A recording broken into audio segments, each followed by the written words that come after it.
A very warm welcome to you, our viewer. And today we are talking about revolution, and not just a revolution, it's a unique revolution. Why is it a unique revolution, you might ask? Well, it's not a revolution based on economics, politics, or technology.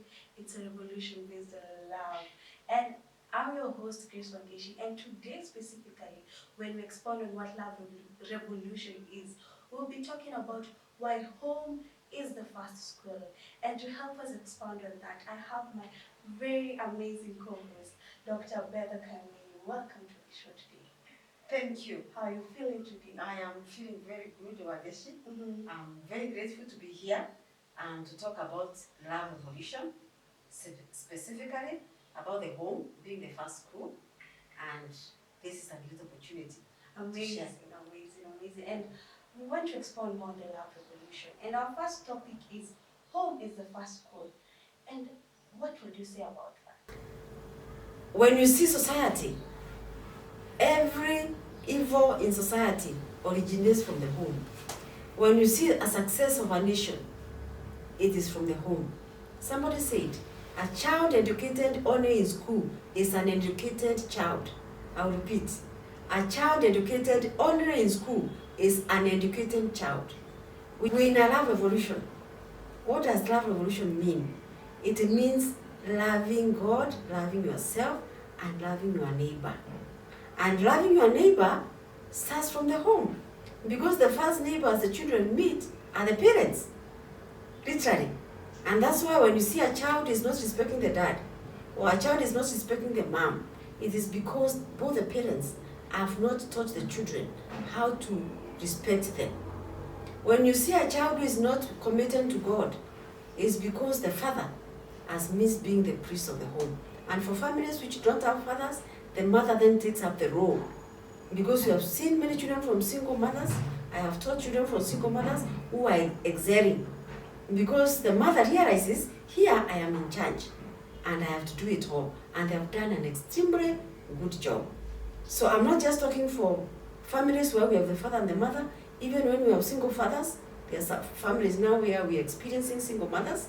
They also have the power to educate their children, whatever society needs. Because like Abraham Lincoln said, that the state of a society is a reflection of what is happening in the family. Now, how does this happen? It happens from the minute a child is born.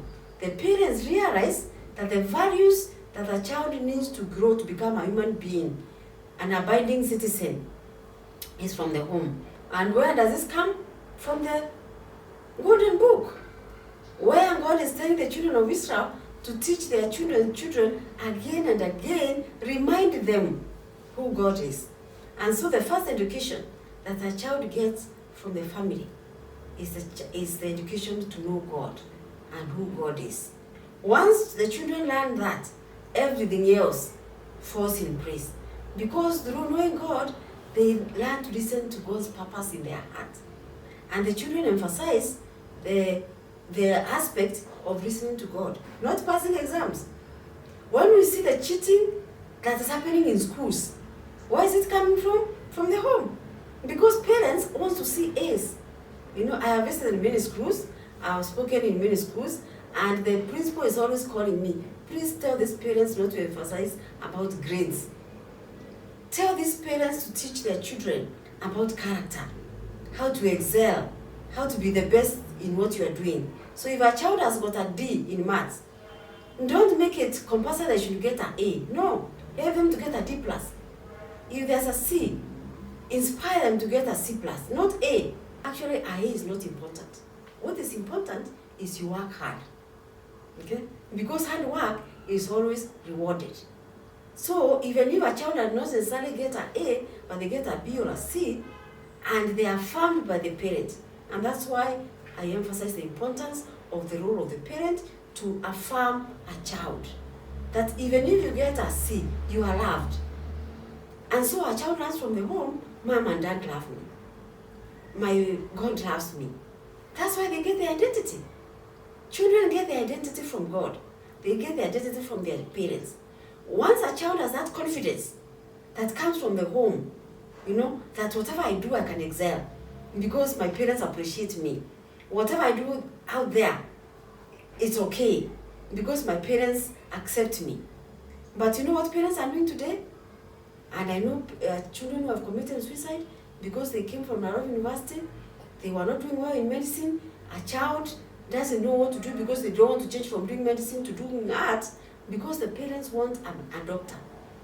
Once you emphasize that, a child goes feeling that all my parents want me is to be a doctor or an engineer and all these courses we emphasize. Because we never became an engineer or a doctor or a lawyer, we want our children to become what we did not become, which is very wrong. Okay? So I have seen parents who have really committed suicide because one boy said, I was not doing well in medicine, and so I told my brother, this is not acceptable in this home, all they want is medicine. And when the parents came home, the boy left a suicidal note. All my parents wanted is an A. And could this have been prevented? Yes. By allowing children to change from whatever they want to be or whatever they want to do. For example, when I was growing up, I wanted to be a preacher or to teach. Okay? So when I was going to the university, my father asked me, what do you want to be? I said, I want to preach. My father said, no, I can't have my daughter as a preacher. Okay? So I ended up in Baraton. I looked at the course offering, what can I do here? I ended up doing business. Okay? But by the time I was going for my master's in the US, I decided, no, I don't want to do business. What lands in my heart, what I'm hearing from God, is to be a teacher or a preacher. And I realized my father is away from me. He's all the way in Kenya. So I can do whatever I want. Okay? So I entered into a business class because I'm going to do an MBA. I entered a business class and I looked at all these calculations and I said, no, I'm in the wrong place. MBA is not my piece of cake. Okay? And I learned the education department. And I told the dean, I want to change from MBA to do an MA in education. Is it possible? Yeah, welcome. We'll help you. Okay? To cut the long story short, I've taught at the university for the last over 20 years, and I'm very happy that I did not follow what my father wanted me to do or to be. And Dr. now that you've talked about that, what are some of the rules that you think that need urgent amendment to restore the family unit? Not just here in Kenya, but globally, because this is a global situation. As education is from the home. By the way, if you want your children to be politicians, the first place to train them in the home. We talk about David in the Bible, how David became an effective leader. Then your children will translate into leaders. If you want your children to be great farmers, where do they learn that? From the home. Show them how great farmers do it. Take them to visit great farms. Because children believe in the father and the mother. And whatever the father believes I can be, I am going to be. And so when you take them to places where their gifts and their talents are, and this is what Abraham Lincoln was asking, what do parents discuss at the dinner table if not being a great American? What do Kenyans discuss at the dinner table if not being a great Kenyan, a citizen who loves their country? So that you teach them what is happening in Kenya, in Africa, unemployment, disease, poverty. Then you translate that into their gifts. And you tell your son, the way I see you arranging toys, I think you are going to be a great mechanic. You can fix cars very well, And that child will want to be a great mechanic to fix so many cars in the country. But when a child says they want to be a mechanic, some of us, think, no, you better be an engineer. No. The way they arrange their toys, the way they fix things in the home, if you see a child singing very well in the choir, in church, encourage them to take music in the university. I met a parent one time, the daughter was coming to this and they were saying, my daughter wants to do music. Music is neither here, nor there. I said, excellent. Some of the greatest people in the world, the richest people are musicians. Oh no, please help her to do accounting, help her do this. I said, no, let her do what she loves to do. I'm telling you, the mother around this girl to do music now, she's doing very, very well. Okay? It all starts in the home. It all starts what parents believe. Because what you believe as a parent, you are translating it to your children, whether you are aware or not. You know, I don't know if it's just in the African setting, but there's this notion of that family is just provision. And we forget the aspect of emotional investment. So what would you tell us or tell parents that are actually listening to you right now about emotional investment in the family setup? Solution ministry is to bridge the gap between the school and the home.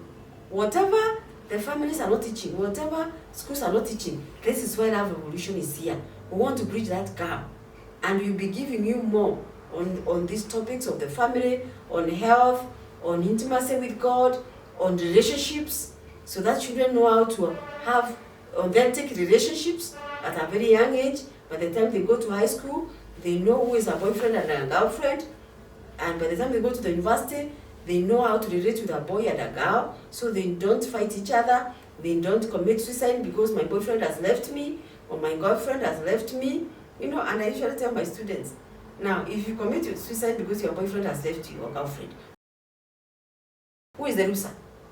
Who is the loser? In fact, when we were growing up, we used to be told that the men used to be told that girls are like city buses. If you miss one, you can always get the next.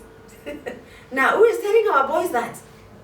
By the way, most of the people who are committing suicide are young boys because of girls. But who has taught them? When you are thwarted, or when a girlfriend leaves you, it's okay. Even us, when we were growing up, the first relationship didn't work, okay, and the second didn't work. But did you give up? No. As we finish, and of course we're going to be having more conversations on home as the first school. The last question maybe you could tell us and touch briefly is, what are some of the stages of parenting that you yourself have used and you would probably want to share with parents out there? Parents, please remember, you are the first teacher. You are the first book that a child will ever read. I'll repeat. The parent is the first book that a child will ever read. And so what are they reading when they watch you? They read about you when they see the way you cook. They learn how to cook. Because I'm hearing now marriages are not working because our girls cannot cook. And we are told the more things change, the more things remain the same. I don't know why men like being cooked for, or why men like eating from their wives. In fact, I have taught young students at the university, and I ask them, what kind of a wife do you want? I want a wife who can cook, a wife who can wash my clothes. And the girl starts shouting, why can't he also cook? Why can't he also wash my clothes? Because these men don't change, even if they have grown up in the city. They still have the mentality of the cultural man in the village. But that's how men are wired, to be taken care of, for somebody to cook for them. But who is to train them? In the home. Okay? It is where they see the mother cooking, they see the mother doing the chores. And I'm not saying women should just basically stay at home. I'm not saying that. You can be a career woman and at the same time a very successful mother in the home.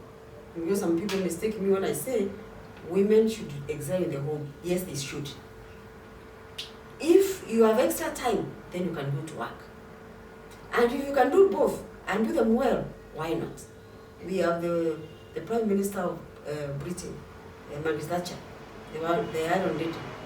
She was a Prime Minister, but also very effective in the home. Okay? So, I'm not saying you cannot do both. You can.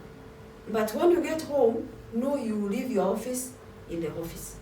Some of us carry our laptops and assignments in the home. So when our children come here to us, we are pushing them away. Okay? When our children want to discuss something on TV, you are pushing them away. That should not be the case. When you get home, you actually should be there. Because some of us are there, but actually we are not there. Our mind is in the project we want to finish. Our mind is what needs to be done in the office tomorrow. But actually when you're home, you are interacting with the children. You are emotionally getting involved with what happened in their school during the day. How was mathematics? How was this? You look at their homework and you shut the homework, but then you discuss the Bible, you discuss about your neighbor. Did you see that neighbor? Their daughter is sick. What can we do? Can we visit them? That's how we run community. That our children are not just doing homework every day. Every time they're in the home, they are in their books. No, life is not a book. For me, when my children are growing up, I made sure they're not just reading and doing homework. You know, sometimes in some families you see the father is doing homework, the mother is doing homework, the children are doing homework. So who will help who? Who will teach who? You know, our visiting families, where the wife is doing a master's in Desta, the husband is doing a master's in Nairobi University, the children are busy in high school, and so nobody is listening to the other. And so the family, which was supposed to be a home where people discover each other, the home becomes a forest. Nobody can discover each other. They can't find each other. And so the family is the first school. A child educated only in school is an educated child. And in our next show, I'll be teaching you about the 4 stages of parenting. Thank you very much for watching. We will be bringing more about the love revolution, because the love revolution, we are dealing with many aspects of our lives. And so please keep watching, subscribe, and God bless you. Wonderful insights from Daktari, of course, and we're talking about home is the first school, and we've had many aspects, you know, and I've loved one thing that you've said, emotional investment. I think that is one thing that we're really losing it, especially in the African setup. And there's, as you can see, this is only our first episode and there's so much to learn from. I'm hoping to see you again. Make sure to subscribe to our channel and also visit our social media pages for this and more. And we'd love to hear your comments, what you thought about this particular session. Thank you, Daktari. Thank you very much. And I'll see you guys again. My name Thank you. was Chris Vangish. It was my joy to be here.